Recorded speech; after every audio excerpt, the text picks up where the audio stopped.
મોસમ બદલશે મૂડ।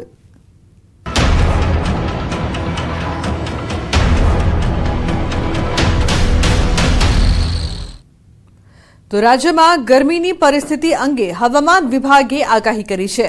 હજુ પણ આગામી 24 કલાક ગરમીનું જોર યથાવત રહેશે। સૌરાષ્ટ્ર, કચ્છ અને ઉત્તર ગુજરાતમાં આજે ઓરેન્જ એલર્ટ જાહેર કરવામાં આવ્યો છે। 10 એપ્રિલ બાદ ગરમીથી આંશિક રાહત મળશે। અંદાજે 2 થી 3 ડિગ્રી તાપમાનમાં ઘટાડો પણ થશે। તેથી આવતીકાલે યલો એલર્ટ જાહેર કરવામાં આવ્યું છે। તો આગામી 48 કલાક દરિયાકાંઠાના વિસ્તારમાં ગરમ અને ભેજવાળા પવન ફૂંકાશે। તેથી દરિયામાં ભારે પવનના કારણે માછીમારોને દરિયો ન ખેડવા સૂચના અપાઈ છે। अगले 24 घंटा तक तापमान ज़्यादातर परिवर्तन नहीं रहेगी, ऐसा स्थिति रहेगी। उसके बाद लेकिन 2 से 4 डिग्री सेंटीग्रेड टेम्परेचर राज्यों में डाउन होने का संभावना है। और जो आज का गुजरात स्टेट का जो तापमान रहने का पूर्वानुमान दिया गया है वो है 41 to 45 डिग्री सेंटीग्रेड के आसपास। तो आग उगती गर्मीथी 2 દિવસ બાદ મળશે રાહત। હવામાન નિષ્ણાંત અંબાલાલ પટેલની આગાહી। 10 એપ્રિલ બાદ ગુજરાતમાં ગરમીથી રાહત મળશે। ઘણા ભાગોમાં પારો ગગડીને 37 ડિગ્રીએ પહોંચી શકે છે। ગરમીથી રાહતની સાથે રાજ્યમાં પલટો પણ આવશે। 10 થી 14 એપ્રિલ વચ્ચે રાજ્યના વાતાવરણમાં પલટો આવશે। 10 થી 14 એપ્રિલ વચ્ચે આંધી વંટોળનું પ્રમાણ વધી જશે। ગરમી ઘટતા આંધી વંટોળનો પ્રકોપ શરૂ થશે। કેટલાક ભાગમાં આંચકાનો પવન 40 કિલોમીટરે જઈ શકે છે। आगामी लगभग तारीख 10 बाद आ वखते गर्मी में राज्य घना भागों में राहत मळवानी शक्यता रहे। परंतु तारीख 10 થી 14 में हवामान में पण घणो पलटो आवशे।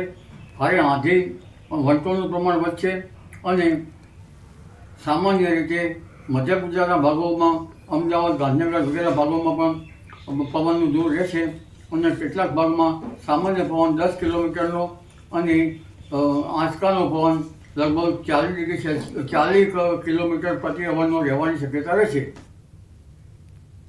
તો ખેડૂતો માટે ખૂબ મોટા સમાચાર। પહેલીવાર ચોમાસાની તારીખ પ્રમાણે વર્તારો।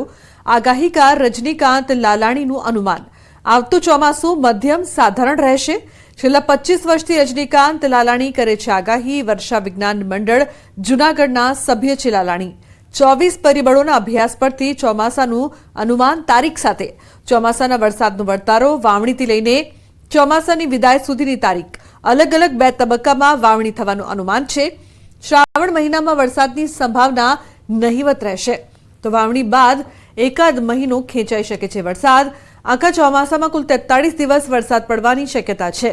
25 જૂનથી 28 જૂન દરમિયાન પહેલી વાવણીનું અનુમાન છે। તો 2 થી 17 જુલાઈ દરમિયાન બીજી વાવણી। 2 થી 17 જુલાઈમાં અતિવૃષ્ટિનું અનુમાન છે। તો 11 થી 30 સપ્ટેમ્બર દરમિયાન પણ અતિવૃષ્ટિનું અનુમાન છે। 22 ઓક્ટોબરથી ચોમાસાની વિદાયની શક્યતા રહેશે। ચોમાસામાં પાછોતરા વરસાદના એંધાણ। ભાદરવો આસો મહિનામાં વધુ વરસાદની શક્યતા। એકંદરે ચોમાસું 12 આની થવાની સંભાવના છે। જૂનમાં વરસાદની સંભવિત તારીખ 25, 26, 27, 28, જુલાઈમાં 2, 3 અને 6 થી 15 અને 17, ઓગસ્ટમાં 23 થી 26 સુધી વરસાદ સંભવ। તો સપ્ટેમ્બરમાં જળ હોનારતની પણ સંભાવના રહેશે। ઉલ્લેખનીય છે કે 3 થી 8 સપ્ટેમ્બરમાં વરસાદની શક્યતા રહેશે। 11, 12 તથા 18 સપ્ટેમ્બરમાં પણ વરસાદ। તો 21 થી 30 સપ્ટેમ્બર દરમિયાન પણ વરસાદ સંભવ। 1 થી 3 ઓક્ટોબર, 17 થી 20 ઓક્ટોબર વરસાદ સંભવ રહેશે।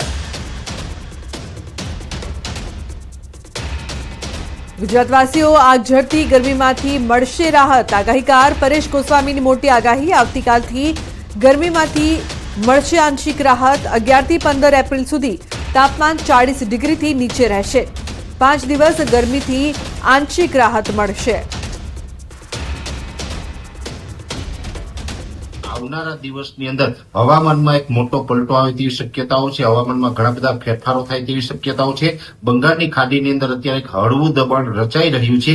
એ સાથે ઉત્તર ભારતના ભાગો ઉપર સાયક્લોનિક સર્ક્યુલેશન બની રહ્યું છે। આ બંને પરિબળોને કારણે ગુજરાતના તાપમાનની અંદર ઘટાડો થાય તેવી સંભાવનાઓ છે। આવતીકાલે 10 એપ્રિલે 2 થી 3 ડિગ્રી તાપમાન નીચું આવે તેવી શક્યતાઓ છે અને 11 એપ્રિલ 2025 થી લઈને 15 એપ્રિલ 2025 નો સમય હશે એ દરમિયાન રાજ્યના 80 થી 85% વિસ્તારોની અંદર તાપમાન છે તે 40 ડિગ્રી કરતા પણ નીચું આવી જશે એટલે તાપમાનની અંદર આપણે એક મોટી રાહત મળે તેવા સમાચાર છે કેમ કે સરેરાશ જોવા જઈએ તો 29 માર્ચ 2025 થી આજે 9 એપ્રિલ 2025 દરમિયાન કન્ટિન્યુ આપણે 40 ડિગ્રી કરતા પણ જે ઊંચું તાપમાન જોવા મળ્યું છે 12 થી 13 દિવસ સુધી કન્ટિન્યુ આપણે હીટવેવનો રાઉન્ડ જોવા મળ્યો અને આ ઊંચા તાપમાનમાંથી આપણે આવનારા 5 દિવસ દરમિયાન મોટી રાહત મળે તેવી શક્યતાઓ છે।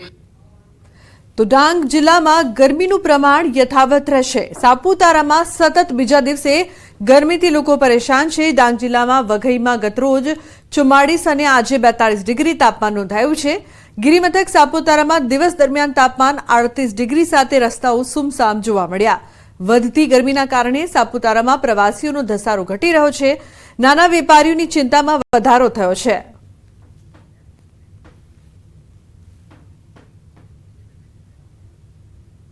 તો અન્ય મહત્વપૂર્ણ સમાચાર સુરતથી। સુરતના કાપોદ્રા વિસ્તારમાં હીરા કંપનીના 50 કરતા વધુ કર્મચારીઓને હોસ્પિટલ ખસેડવામાં આવ્યા છે। મિલેનિયમ ડાયમંડ બિલ્ડિંગમાં આવેલા અનબ જેમ્સમાં પાણી પીધા બાદ કર્મચારીઓ બેભાન થઈ ગયા હતા। તમામને હોસ્પિટલ ખસેડાયા છે। કારીગરને પાણી પીવાના કુલર પાસેથી સેલ્ફોસની દવા મળી આવતા તમામને ખસેડ્યા હોસ્પિટલમાં। ઘટનાની જાણ થતાં જ પોલીસ કાફલો ઘટના સ્થળે પહોંચ્યો। કુલરનું પાણી દૂષિત હોવાની વાતથી અરાજકતા ફેલાઈ છે। કુલરમાં સેલ્ફોસ નામની વસ્તુ નાખેલ જોવા મળતા એટલે રત્ન કલાકારો ગભરાયા। સ્વયંભૂ રત્ન કલાકારો પોતાનો રિપોર્ટ કરાવવા ભાગ્યા। કીર્તિ જોડાયા છે વધુ માહિતી આપવા માટે। કીર્તિ, જે પ્રકારના સમાચાર હાલ સામે આવી રહ્યા છે, પાણીમાં દવા નાખી હોવાની પણ આશંકા, શું અપડેટ છે આપની પાસે?